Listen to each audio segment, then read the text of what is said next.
It's time now for the press review with Leo McGuinn. Leo, you're starting in the Middle East following those strikes on Gaza. How is it being covered in the region? Well, I'll start with Al Akhbar Karis, which is a Lebanese paper with close ties to Hezbollah. They have this image on their front page this morning with the headline, "The enemy renews its war of displacement."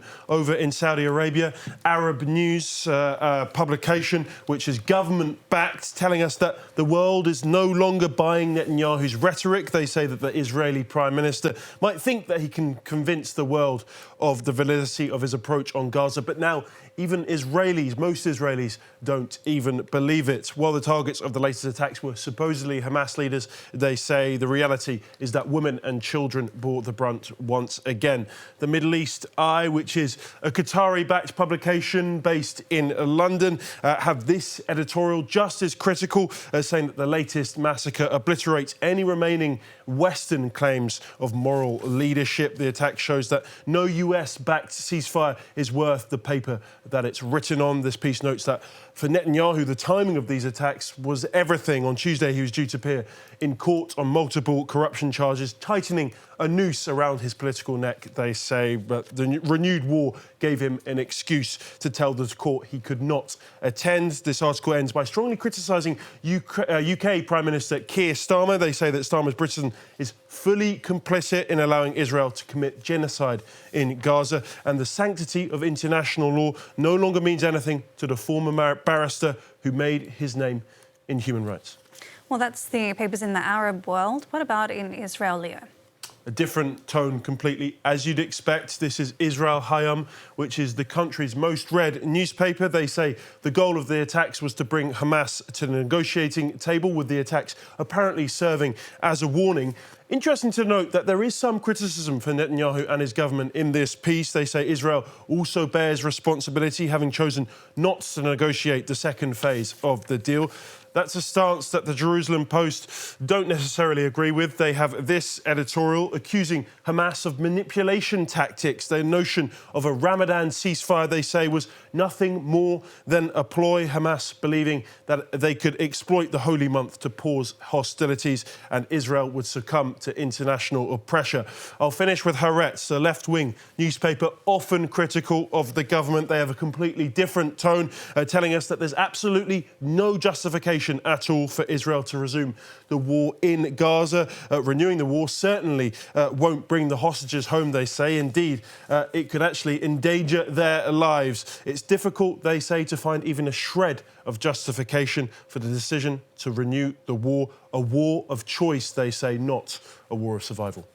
All right, changing gears for this next story. Elections will be held later on today in order to anoint the new president of the International Olympic Committee, and the race is on knife edge, Leo.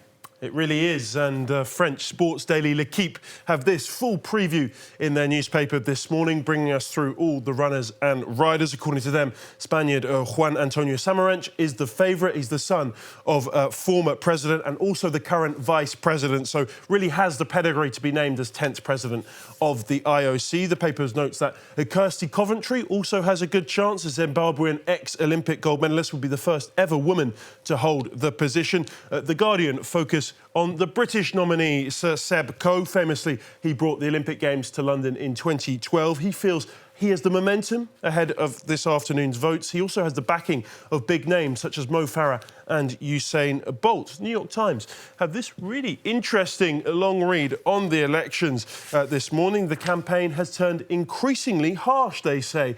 Smear campaigns have targeted some of the leading contenders. This past weekend, social media posts have spread claims of previous actions by two of the candidates without providing evidence or citing any sources, it has to be said.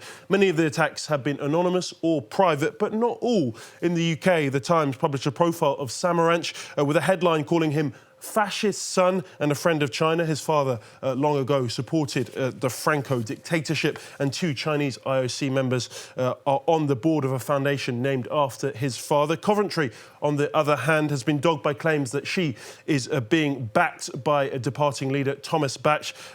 He's been secretly canvassing on her behalf, they say. That's not a breach of the rules, but it would be a major breach of etiquette. With the winner instantly becoming the most prominent sports official in the world, this article says that the stakes couldn't be higher. All right, Leo, you're finishing with something of a comeback story. Tell us more.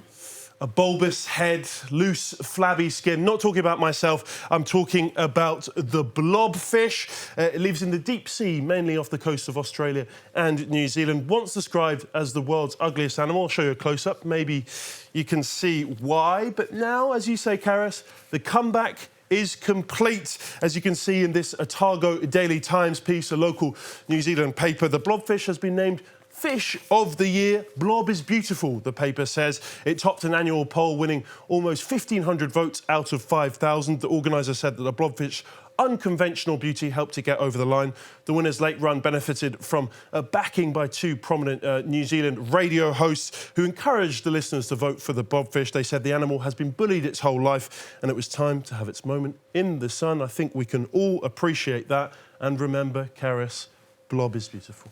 I do agree. There's something quite endearing about the blobfish.